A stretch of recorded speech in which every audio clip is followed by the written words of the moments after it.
Welcome to the International Association for Adolescent Health Pioneers Project. In this series, we have interviewed a range of experts from around the world who have led the way in promoting adolescent health in their countries, regions, or internationally. We wanted to listen to their stories and share their experiences so that these might be applied elsewhere. The members of the IAAH Education Committee were particularly interested in how these pioneers influence the education and training of healthcare professionals in adolescent health. In the following interview, Dr. Preeti Galgali is interviewing Drs Swati Bhave and MKC Nair, who have been pioneers in adolescent health in India. Hello, I'm Dr. Preeti Galgali, adolescent physician and pediatrician from India. And I'm the co-chair of the Education Committee of the International Association for Adolescent Health. It is indeed a great pleasure and a privilege to be here to talk to my teachers, Dr. Swati Bhave and Dr. MKC Nair, who are doyens and pioneers in the field of adolescent health in India. Thank you for agreeing to talk to me today.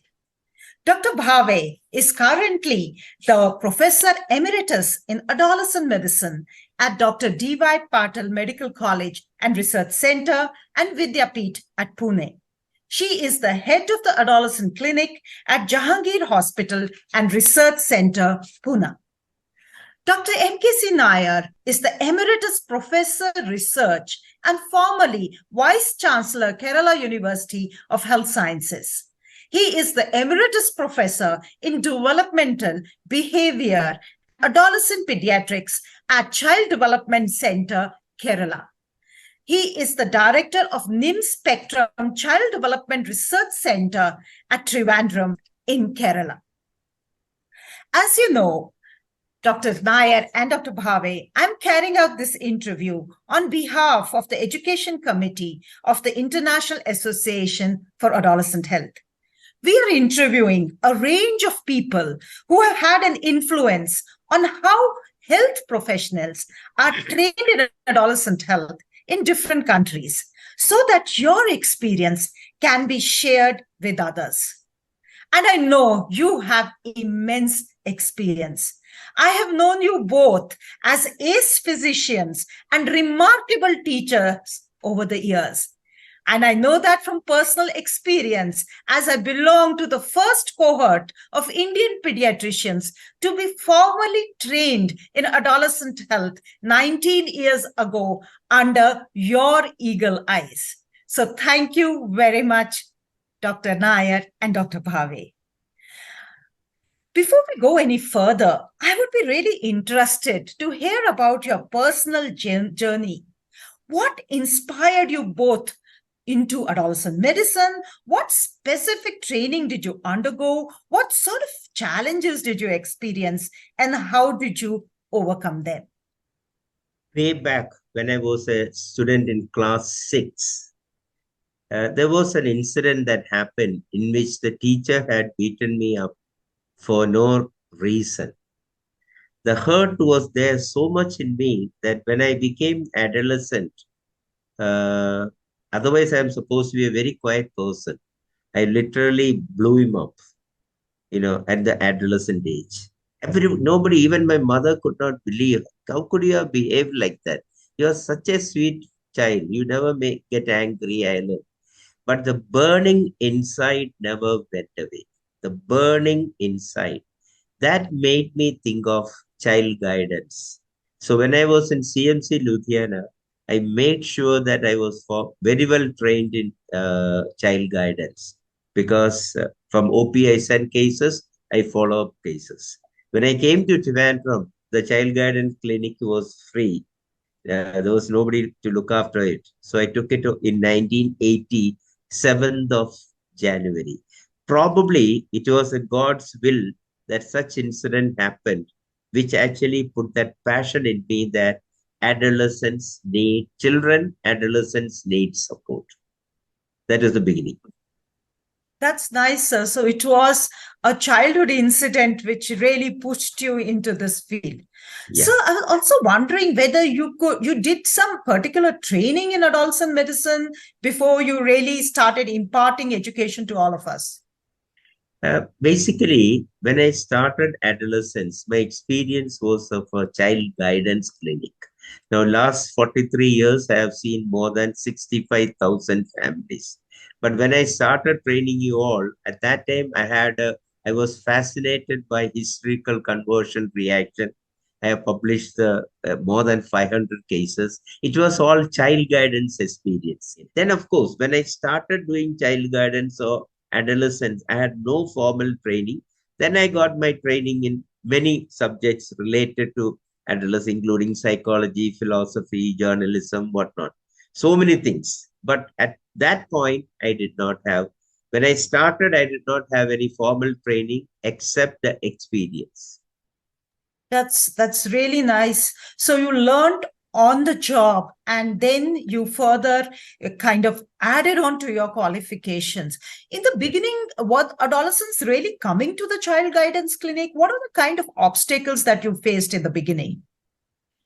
Basically, if there is a problem child in the OP, they do not have time to go through the details. So the one of the easiest way was to send to the child guidance clinic. I was fortunate to have Mrs. Indira, who was a formally trained clinical psychologist from the MALS. I joined on 7th, she joined on 14th. So sort of within a 1 week, both of us were there. And her help was tremendous in organizing the program. So I didn't need further help. Two other people have helped me, and one is the professor of psychiatry. In fact, recently I sort of honored him, Dr. K. A. Kumar, with whom he had a policy: whatever you can manage, you do it there.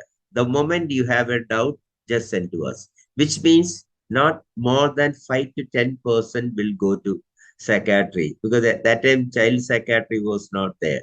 He said, you are better, you do it yourself, but you need, particularly when you need drug therapy and all that in a child, you better be careful, you send to us. So that was the policy at that.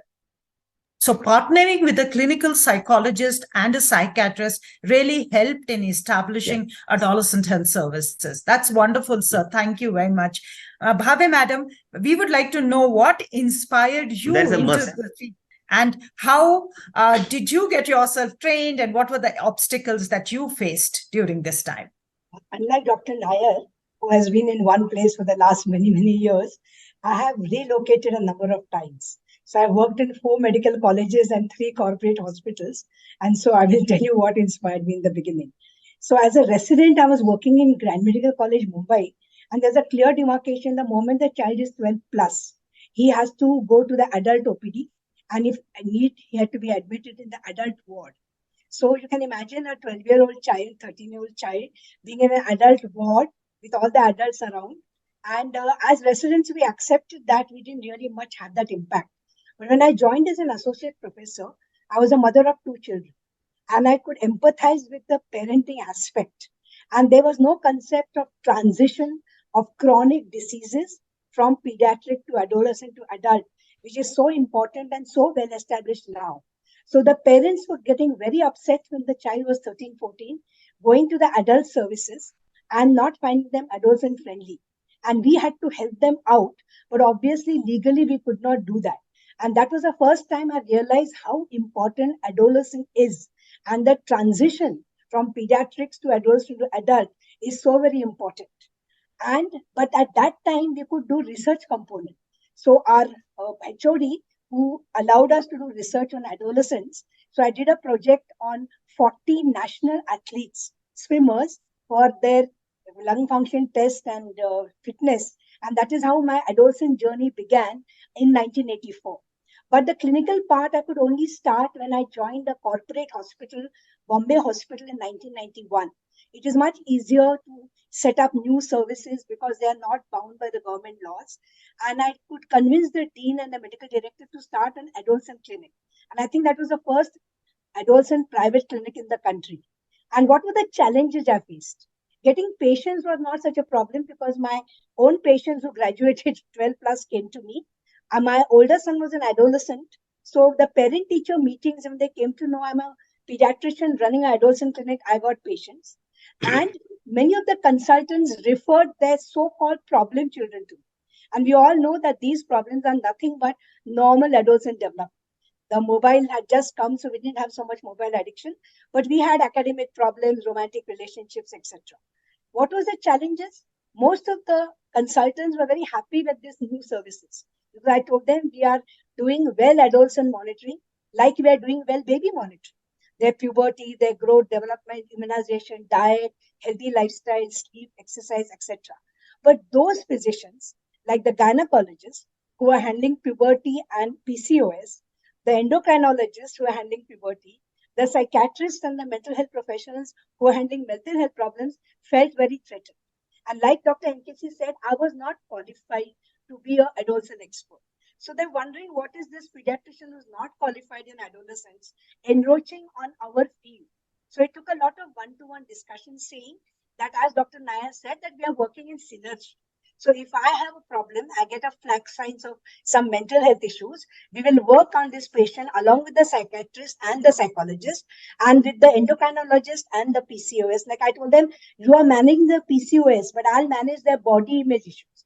I'll help them to get healthy weight loss. So PCOS has a lot of other factors. So once I convince them that I'm not taking away their practice and adolescent health requires multi-specialties to work together, they were very, very enthusiastic. And my adolescent clinic, I could work for 10 years. Then when I became president of IAAP in 2000, we declared the year as the year of adolescent health. And for the first time in IAAP, we realized that a presidential action plan cannot work out in 1 year. So we formed a task force called the IAAP Task Force of Adolescent Health. And Dr. MKC Nair, who's been my mentor also, he was the convener and I was the chair. And the 5 years journey was together from 2000 to 2005. We both realized that unless you are trained to be an adolescent physician, you are not going to be able to practice. So the first thing we did was we brought out an adolescent training module, which was done with a lot of hard work. And then we got the IAP branches to nominate 2 people to come for a training of the trainees program. And we trained these 50 pediatricians and we handed this module, and then it cascaded down.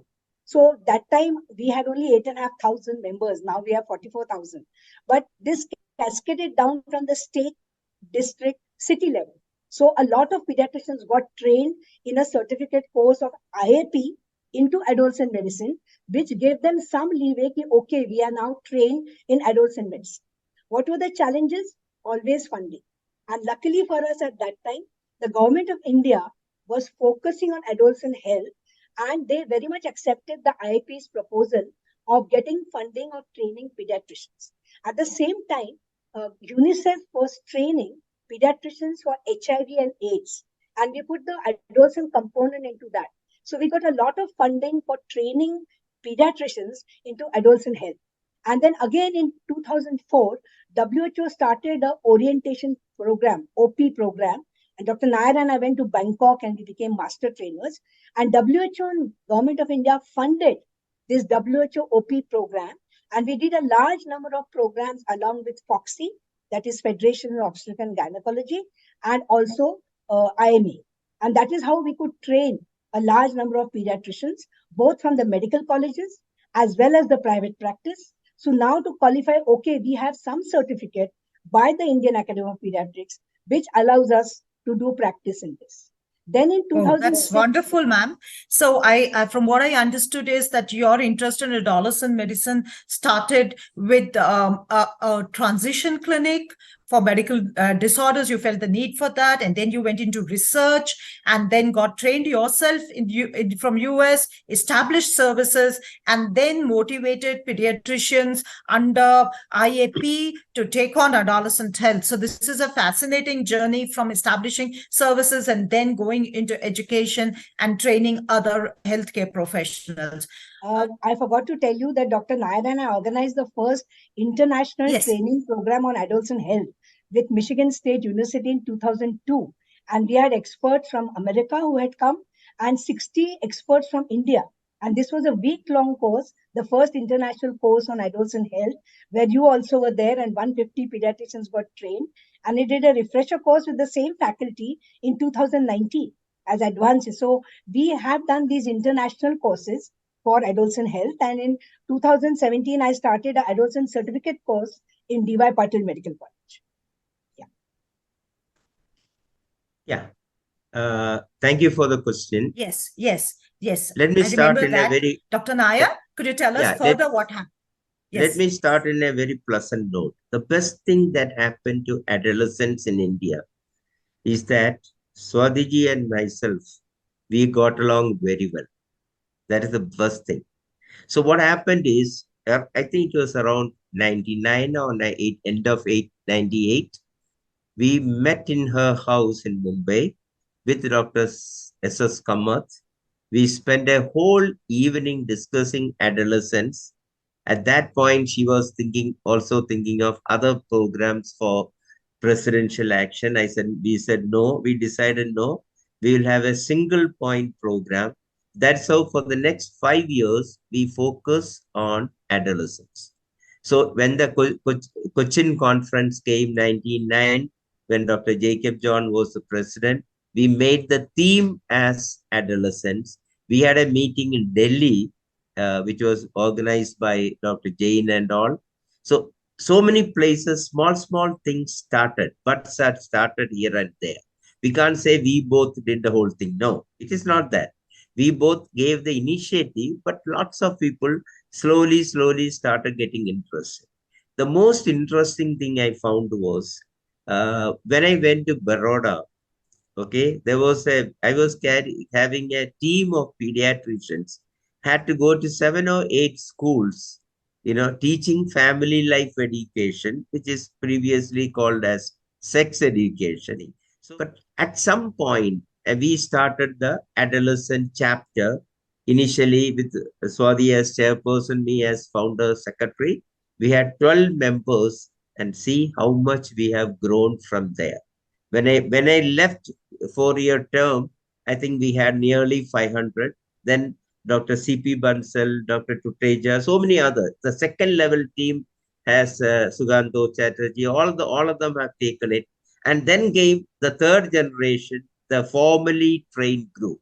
You, Dr. Tuteja, belong to the formally trained. How it happened is because I was chairman of the Allied Services in Kerala University of Health Science Board, the Board of Studies, and I could influence them to start 7 courses, in fact, but related to adolescent, 2 courses. One is Adolescent Pediatrics, other one is Child Adolescent Family Counseling. Then what has happened is there's a huge takeoff from there. Because in India, unlike Western countries, where your training is most important, fellowship is most important, everybody recognizes you. In India, unless you have a degree by a university, most people do not recognize you as a specialist. So what has happened is now around 800 pediatricians have passed the PG diploma in adolescent pediatrics or adolescent counseling from University of Kerala. And that has made the backbone for the whole program. So that was probably the beginning. And because of my belief that unless you have a degree, you will not be recognized easily, unless you are exceptional person. Thank you. Thank you, sir. Thank you, sir. So that was again, just kind of summarizing what you have said, starting your own journey, then collaborating with both national and international agencies, and also with the local professional organizations, and also then partnering with the government, and then formally with the universities, which really set the path. I know, Dr. Bhave, you too are in charge of a formal certified course from a university. Would you like to share more about that? Yeah, so we have this 1-year certificate course in DY Patil Medical College, where we do giving them course material by post or online. And then they have a thesis and a project on a common topic given to all, so that we collect data from a large number. And then they have to come for a week-long contact in DY Patil, where they are again given hands-on training on counseling, on conducting school programs. And we also then have a Viva. And we have like a university, we have 4 papers, we have a Viva Vose, we check their project. So it is online like an MD, but we have it as a 1-year contact course. And I would also like to share, Preeti, that I was also involved with the government of India in many training programs. For example, in 2006, the government of India, along with UNFPA, launched a program which was called AEP, or Adolescent Education Program. And the 3 topics were growing up, HIV, AIDS, and substance abuse. The idea of this was to give sexuality education, but not a standalone sexuality education, but along with other issues. And this was a big nationwide launch. And we went round the country giving advocacy and awareness to all the principals of various schools to send their teachers and their students as peer educators. And we conducted this program for a large number of teachers and peer educators, because we cannot do adolescent training just to medical colleges and hospitals. We have to go into the community, and that is extremely important, and that is what this AAP program achieved. And we had come with a lot of training manuals, and I was an active contributor and faculty to this. And then I learned a lot about the importance of training teachers and training peer educators for this program. And because of this, in 2007, I started my own NGO called AACCI, Adolescent AACCI, that is Adolescent Association of Adolescent and Childcare in India. We have been working for last 16 years. And I have started certificate courses for parenting, for capacity building of peer educators and teachers and principals. And over the last 16 years, we have done multi-centric youth behavior studies because we wanted to see the scenario in the Indian. Now, there are many NGOs which are working on adolescent health, but my NGO is unique in the sense that I'm not working for marginalized, rural or these things. I'm working for the urban elite. Now, in India, a lot of the upper middle class and the middle class go to very high level schools which are westernized, and they have a lot of westernized culture. And so the problems which we see in the Western world are now seen in these Indian children. And we don't have any agency which adjusts or leads to these issues like date raping, violence, or mobile addictions, internet. And so last 16 years, we have been working on these issues of the urban elite or the urban upper middle class, where both parents are educated, working, can afford a lot of gadgets for their children. The children get a lot of pocket money, and they may not have that much supervision, especially with the breaking down of our joint family system, where we don't have grandparents, and the children are often put on the servants or this. And we also started now training grandparents. So we have training, capacity building of grandparents, how to do a positive adolescent parenting. So I'm very happy with this last 16 years, because unless we go into the community and unless we train the stakeholders, that is parents, grandparents, adolescents, just working in the hospital or medical colleges is not going to achieve adolescent health. And as you know, Government of India also launched RKSK, a flagship program of India in 2014, which has set up the system of adolescent-friendly health services. And all the district hospitals and many private things are having adolescent-friendly health services. And I was fortunate enough to be actively involved as a faculty and a trainer in these programs. And I would like to say that I had further opportunity of training pediatricians when I joined International Pediatric Association, or IPA. I worked there for 12 years also as an office bearer, and they had a lot of program areas. They had neonatal care and others, but they did not have adolescent health as a program area. And we were very fortunate. Dr. Nikki Grange from Nigeria, who was the president, was interested in adolescent health. So we both worked together to start adolescent health as a program area in IPA. And that time, again, we were very actively working with WHO, and we brought out a WHO IPA module for training pediatricians on adolescent health. And we launched this in Johannesburg, and we had 250 pediatricians from 70 countries. And this was a whole day program. So we could train internationally pediatricians for awareness of this program. So I have been understanding that training and capacity building is so very important, not just pediatricians, but all various adolescent stakeholders. So in 2009, when we did ITPA, you were the faculty and a co-organizer, we didn't just restrict to pediatricians. We got into fold mental health professionals, teachers, counselors, and we also trained 25 medical students from DY Patil because we wanted them to give us the input from the adolescent eye. So every time we did a program, if you remember, we called them and said, what do you think about this training? And those young eyes gave us a very different perspective.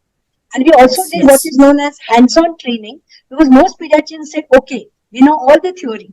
But when we sit across a patient or parents in the clinic, we really didn't know how to interview them. We really don't know how to do that. And you were very actively involved, and we did role plays on various situations. And those role plays brought out the real reality of what happens when a pediatrician sits in a clinic and faces parents or teachers. And Dr. Great Analyst Dilip Patel and his faculty, they told us what was good in our role play and the interview, motivational interview, and what we could add. Thank you, madam. Thank you for emphasizing the importance of community participation and giving us health professionals to go and do community service and community programs. Also, the importance of carrying on the training with feedback, which is so very important, and using simulation techniques, which are so very popular now. What you talked about, doing case-based and asking other people to give us a feedback, and partnering with young people themselves and emphasizing on youth engagement. I know, Dr. Nair, you have done a lot of research in the community that, in fact, has set the basis for the first Indian program on adolescent and reproductive sexual health. And your research actually set the pace of going beyond sexual health into nutrition, especially in India. So could you share more about that how your path-breaking research made a difference to training and the components of adolescent health training in particular? I was fortunate to get support of most international agencies as a research project, taking up their research project, doing community projects on their behalf. And most important, and first one would be UNICEF, which actually supported to cover the whole of South Kerala, where to have family life education one side, to set up teen clubs, to set up teenage clinic, as well as to have small research projects. Like we use a simple tool called teen screen questionnaire for mental health, teen screen questionnaire for physical health, like that. Very simple one, but that gives you information. In fact, we have information, nearly 2 lakh adolescents from across the state. The whole state we have the thing. So UNICEF had done a huge job of that. UNFPA put in a lot of effort, and their focus was little more on sexual health, which was not so acceptable in the beginning. I had to put it, along with adolescent, saying that word sexual to begin with. Said, what is the program on sexual health? It was at that point of time was not acceptable. So I said, we will do it in the camouflage of that. I give an example. When we were doing that in a Anganwadi, actually, mothers will come and watch from the window what these people are teaching my girls. So what I actually did was I was make them do toys for the Anganwadi. They are making simple toys with the local material. The girls are laughing, they are enjoying, they are doing. But in the process, we were also teaching some reproductive health and sexual issues. So, no, I must say, Anganwadi is the smallest unit of the national program called Integrated Child Development Scheme, which is being recognized by WHO as one of the 7 most important national programs for child development. But not only child, adolescent. From day one, it has started 50 years ago, exactly 49 years now. But at that time, nutrition of the adolescent girl was there very much. So that was a good experience. So very often, school also, we had the same problem. Now, when you go to school, for example, It is not acceptable to talk about all this sexuality, reproductive health, and all that. So what probably we started with do was we talk about the scholastic issues.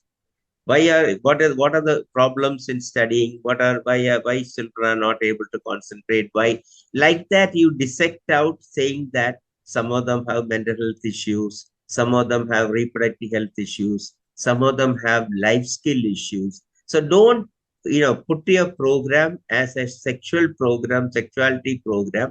Put it as a empowerment of the adolescent. So that's the word I will use, empowerment of adolescent, and that worked well. And the reason is because I had a group of girls every year, 12 girls who are doing PG diploma in clinical child development, and they are with me for 2 years. So they are very well trained in adolescence, and they were able to go and do. I didn't have to go to every school. So that is why we could cover the whole Trivandrum district, all the schools, every child in the school could be covered with that. So that is another aspect. Then WHO has come in help.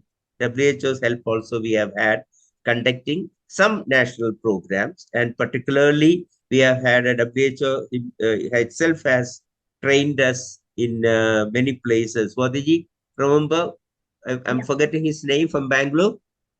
We had Dr. This one, Chandramouli. We had Dr. Chandramouli. Rajesh Mehta. We had Yeah, I'm Dr. so sorry. Meena Raina. And these three were the stalwarts, and Dr. P.D. Nair. And Yeah. do you remember when we went to Bangkok, the first thing Yeah. they told us was write the names on the board of the genital organs in the various Indian languages.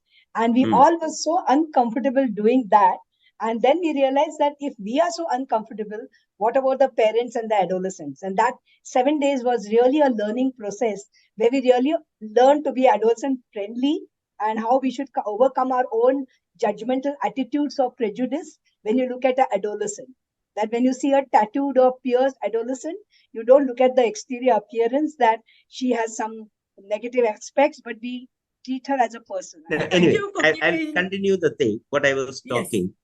Yes. Most important part is not only community research, it is important to publish it.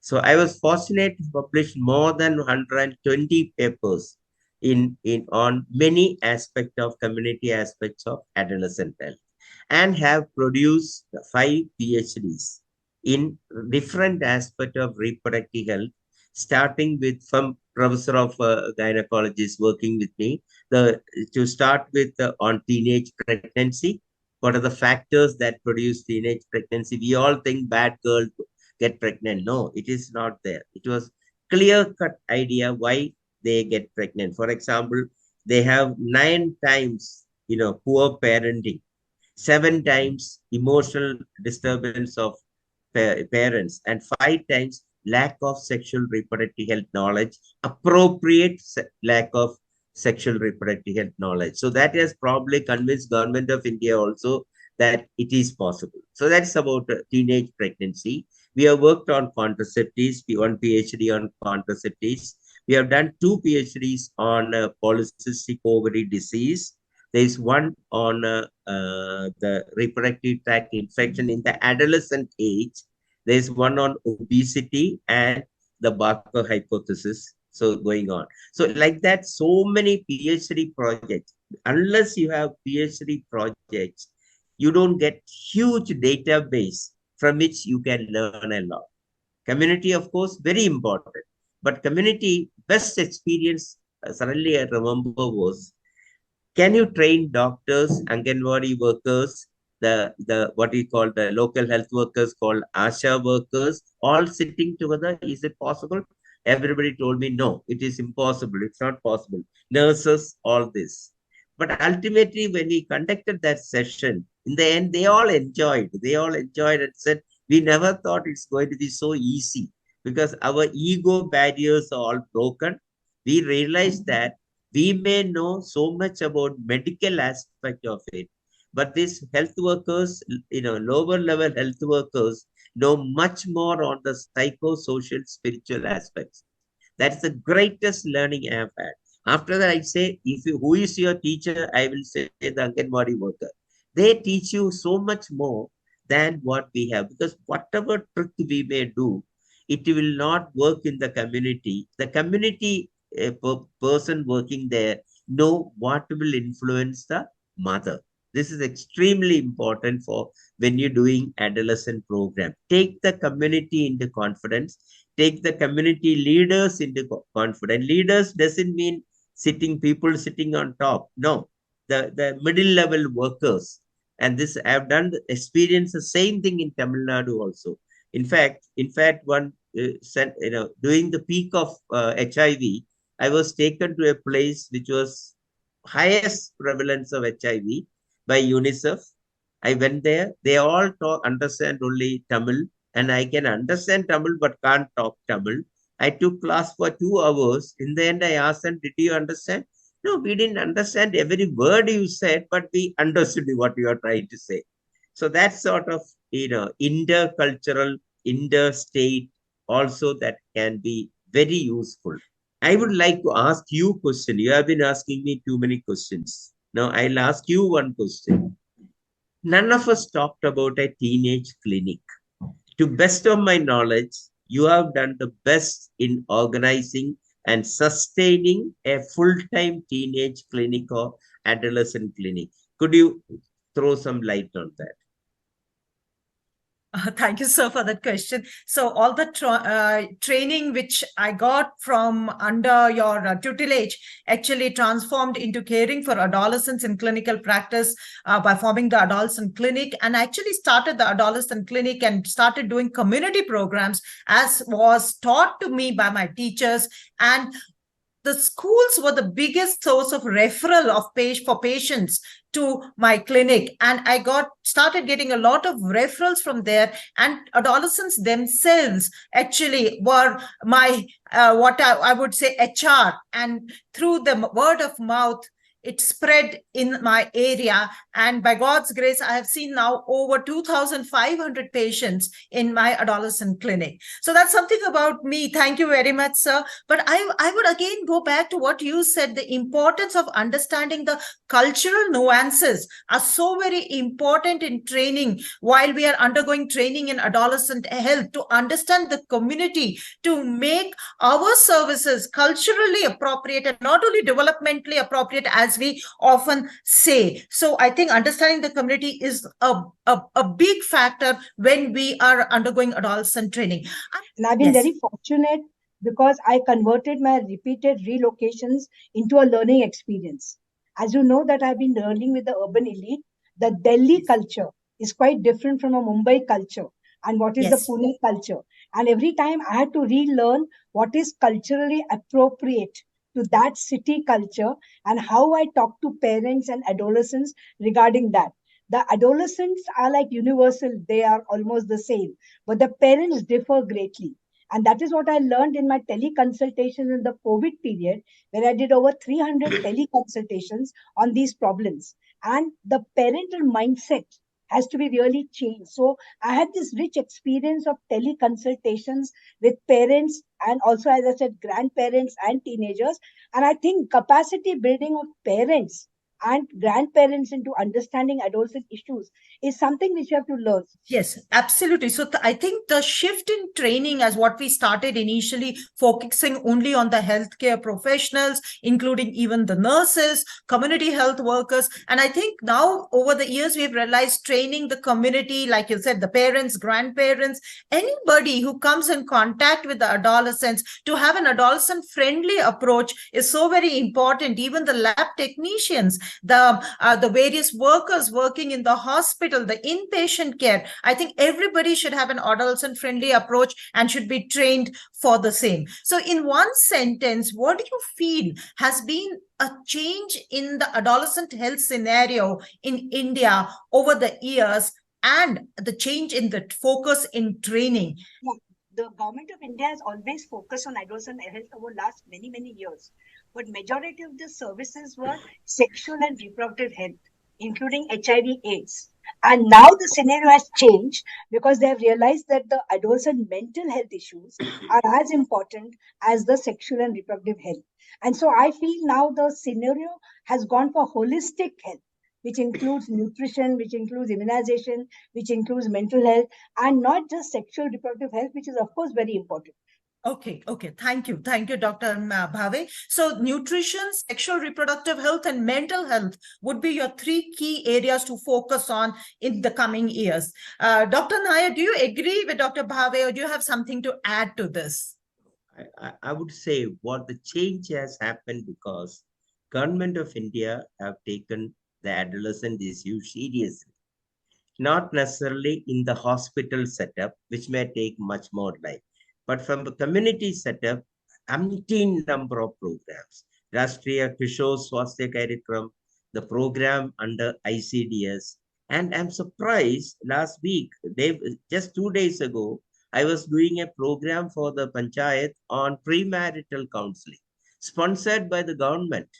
So the government of India and the state governments interventions in adolescent health has done lot of good, sensitizing on gender issues, transgenders, all lot of areas has become the talking point of the public.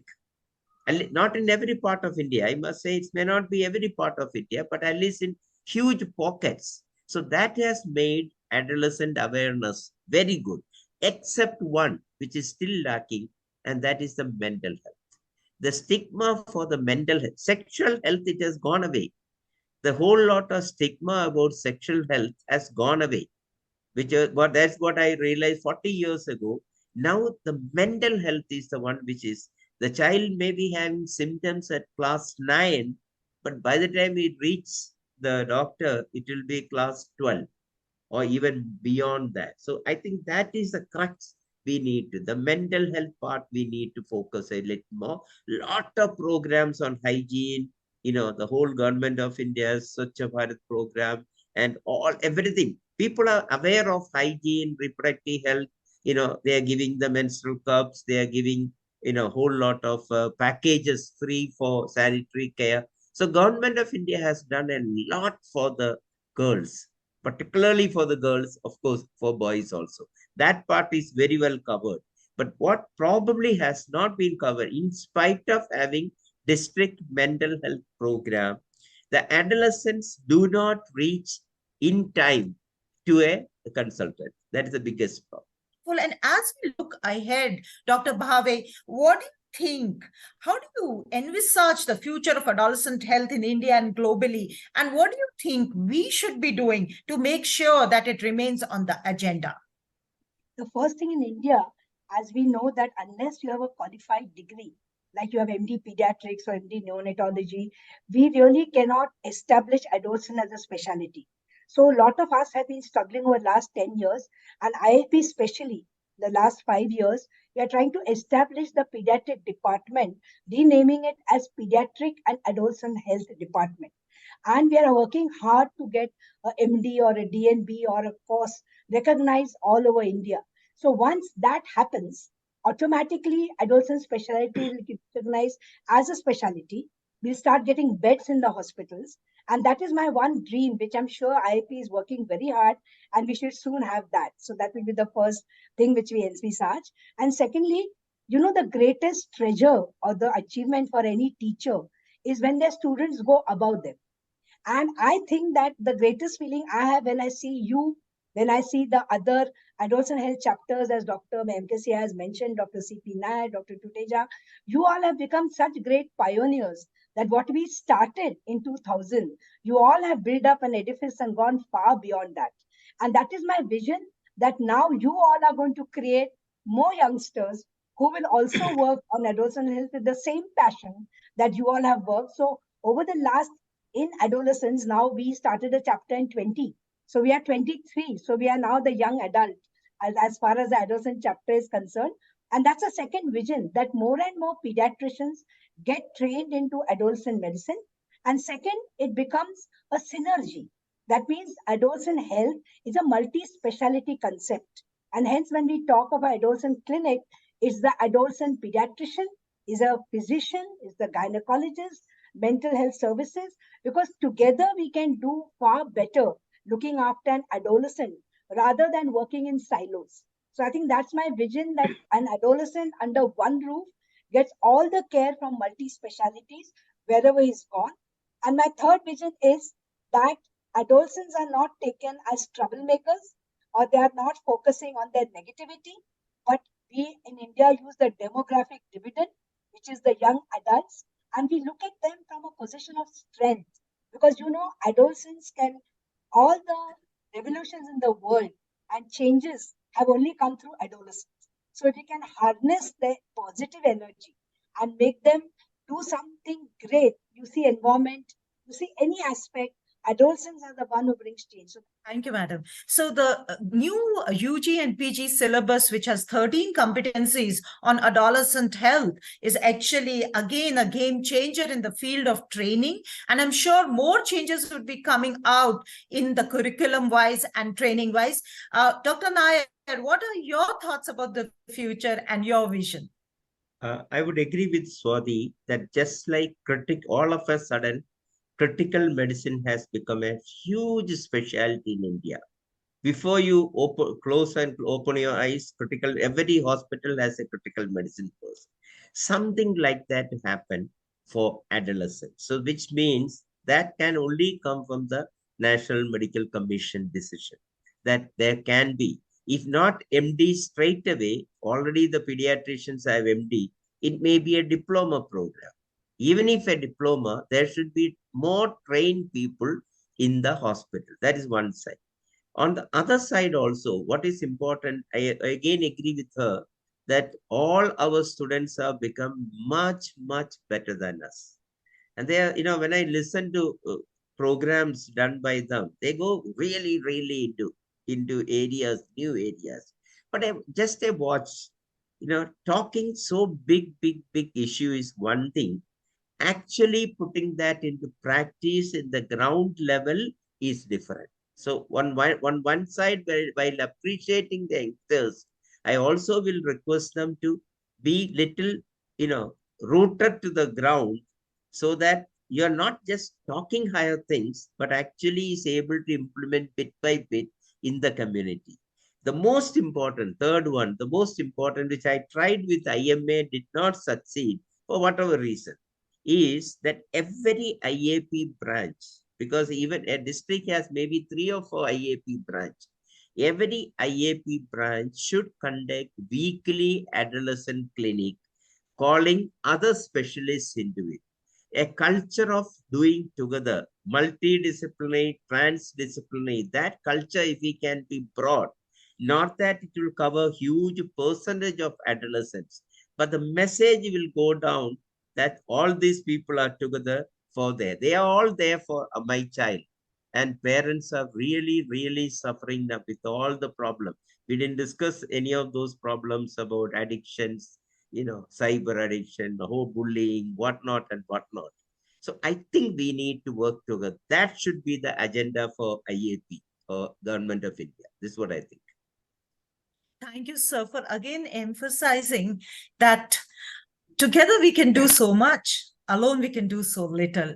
So adolescent medicine is all about collaborations and partnerships, not only with the other health professionals. It is all about multidisciplinary, transdisciplinary, and also with the community and with the youth themselves. So thank you so much, Dr. Nair and Dr. Bhave, for taking us through this fascinating journey of training in adolescent medicine over the years in India, and your thoughts about the future of more and more adolescent health professionals coming up, and most important, utilizing this training on the ground, staying rooted to our cultures, values, and tradition. It has indeed been a pleasure to have you with us. Thank you very much.